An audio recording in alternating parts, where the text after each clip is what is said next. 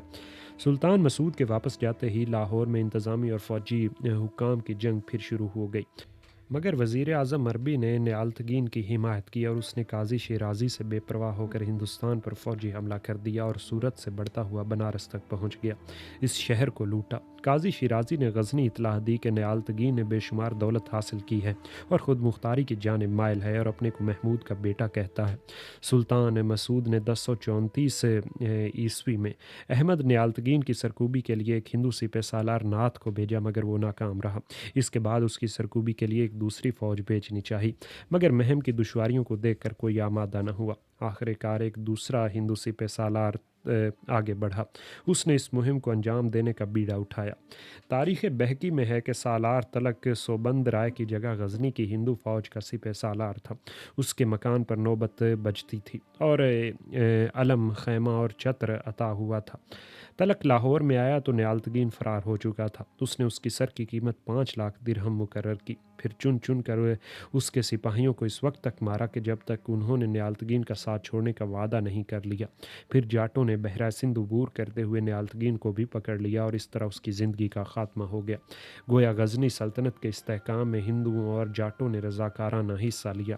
اس کے بعد سلطان مسعود نے 1037 میں ہندوستان کا رخ کیا اور قلعہ ہانسی اور سونی پت پر قبضہ کیا اور اپنے لڑکے مجدود کو پنجاب کا گورنر بنا کر غزنی واپس گیا اور ایاز کو اس کا تعلیق مقرر کیا۔ اسی زمانے میں دوسری طرف سلجوکیوں کو عروج حاصل ہو رہا تھا اور ان کا سیلاب بڑھتا ہوا غزنی تک آ رہا تھا۔ مسعود نے اس ابھرتی ہوئی نئی طاقت کا مقابلہ کیا اور 1040 میں مرو کے میدان میں ان کو شکست فاش دی۔ مستقبل کا نقشہ اس کی نگاہ میں آیا اور اس نے غزنی اپنے پایہ تخت کو پنجاب میں لے آنے کا فیصلہ کیا۔ 300 اونٹوں پر زر و جواہر اور مال و دولت کا انبار لاد کر چلا۔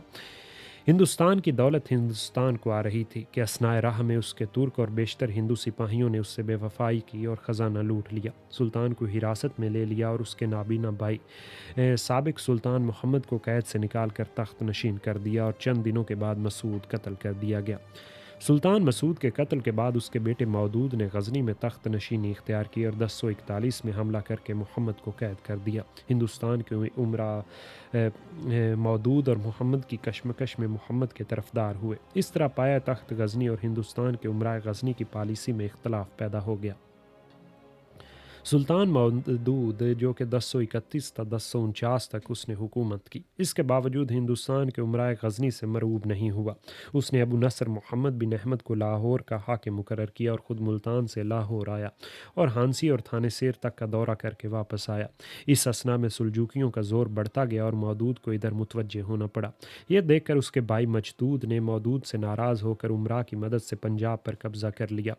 مودود نے 1042 میں پنجاب پر فوج کشی کی، مگر مجدود نے لاہور کو بچا لیا، لیکن اسی اثنا میں مجدود اپنے خیمے میں مردہ پایا گیا۔ اس کا دست راست ایاز بھی مر گیا اور مودود کے قبضے میں پنجاب آ گیا۔ غزنویوں کی خانہ جنگیوں اور سلجوکیوں سے ان کی مارکہ آرائیوں سے ہندوستان کے راجپوتوں نے پورا فائدہ اٹھایا۔ ان میں وطن اور دھرم کو بچانے کا جذبہ پیدا ہوا۔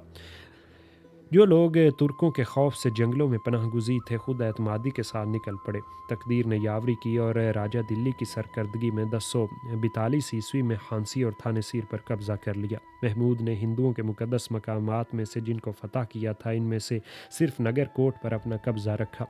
انہوں نے اس کو بھی واگزار کروا لیا، جس سے ہندوستان میں مسرت کی لہر دوڑ گئی۔ یاتری جوک در جوک تیرتھ کے لیے آنے لگے۔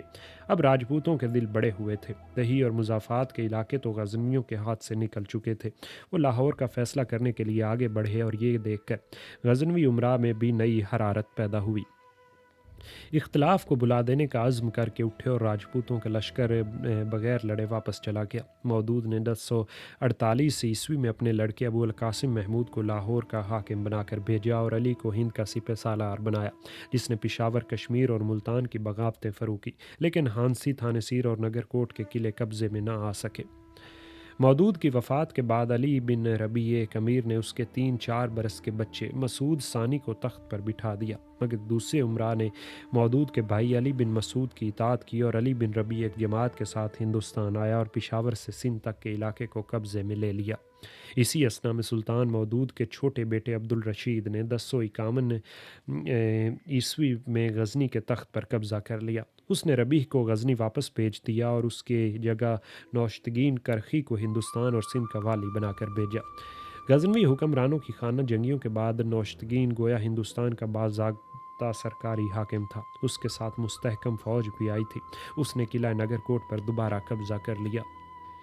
اسی اثنا میں غزنی میں پھر انقلاب حکومت ہوا، جس کے بعد فرخزاد بن مسعود تخت نشین ہوا۔ اس نے کسی کو ہندوستان کا والی بنا کر نوشتگین کو اپنی وزارت کے منصب کے لیے طلب کر لیا۔ اس کے بعد سلطان ابراہیم بن مسعود 1049 تا 1098 تخت نشین ہوا۔ اس نے 40 برس تک حکمرانی کی، لیکن اپنے پورے دور حکومت نے اس نے ہندوستان پر صرف 2 مرتبہ چڑھائی کی۔ آخری مرتبہ 1097 عیسوی میں وہ آیا اور اجودھن پر قبضہ کر لیا۔ اسی طرح روپال اور نیتی کال کو قبضے میں لیا اور بڑھتا گیا۔ سہارنپور کے ضلع تک آیا اور کئی قلعوں پر قبضہ کر کے واپس چلا گیا۔ سلطان مسعود بن ابراہیم جو کہ 1114 عیسوی تک اپنے باپ کے بعد تخت نشین ہوا، اس زمانے میں ہندوستان کا والی طفاتگین بنایا گیا۔ گنگا کو عبور کر کے مختلف مقامات کو قبضے میں لایا اور کثیر دولت کے ساتھ لاہور واپس گیا۔ مسعود بن ابراہیم کی وفات کے بعد سلطان ارسلان 1114 تا 1117 عیسوی کا دور آیا۔ اس زمانے میں غور اور خوارزم نئی طاقتیں ابھر رہی تھیں۔ ایک نے سلجوکیوں کی جگہ لی اور دوسرے نے غزنویوں کا خاتمہ کیا۔ ارسلان کے زمانے میں سنجر سلجوکی نے غزنی پر قبضہ جما لیا تو وہ ہندوستان چلا آیا اور یہاں سے ہندوستانی لشکر فراہم کر کے غزنی پر چڑھائی کی اور اپنے پایا تخت کو واپس لے لیا، لیکن سنجر نے واپس آ کر پھر غزنی پر قبضہ جما لیا۔ ارسلان پہاڑوں میں چھپ رہا، جہاں سے پکڑ لیا گیا اور قتل کر دیا گیا۔ اس زمانہ میں ہندوستان کی ولایت کی زمام محمد باہیم کے ہاتھ میں تھی۔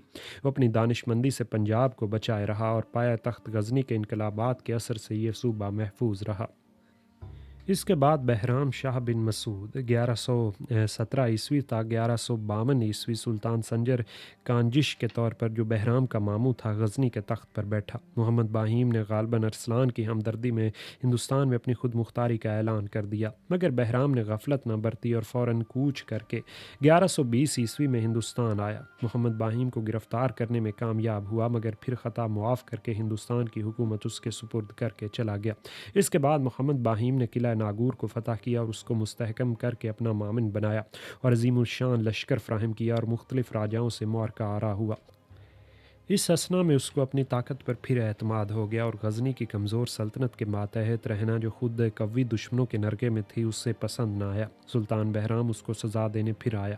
ملتان میں دونوں فوجوں کا مقابلہ ہوا اور محمد باہیم شکست کھا کر مارا گیا۔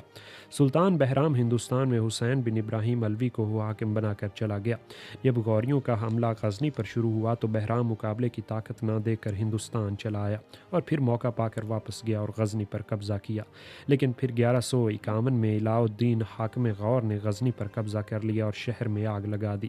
اس سے جہاں سوز کا لقب پایا۔ سلطان بہرام غزنی کی بربادی کا صدمہ برداشت نہ کر سکا اور اسی غم میں ہندوستان واپس چلا گیا اور 1153 عیسوی میں اس دنیا سے چل بسا۔ اس کے لڑکے خسرو شاہ نے غزنی ہی میں اپنا تخت بچھانا چاہا، مگر غوریان پہنچے اور اس لیے وہ نامراد ہندوستان واپس آیا۔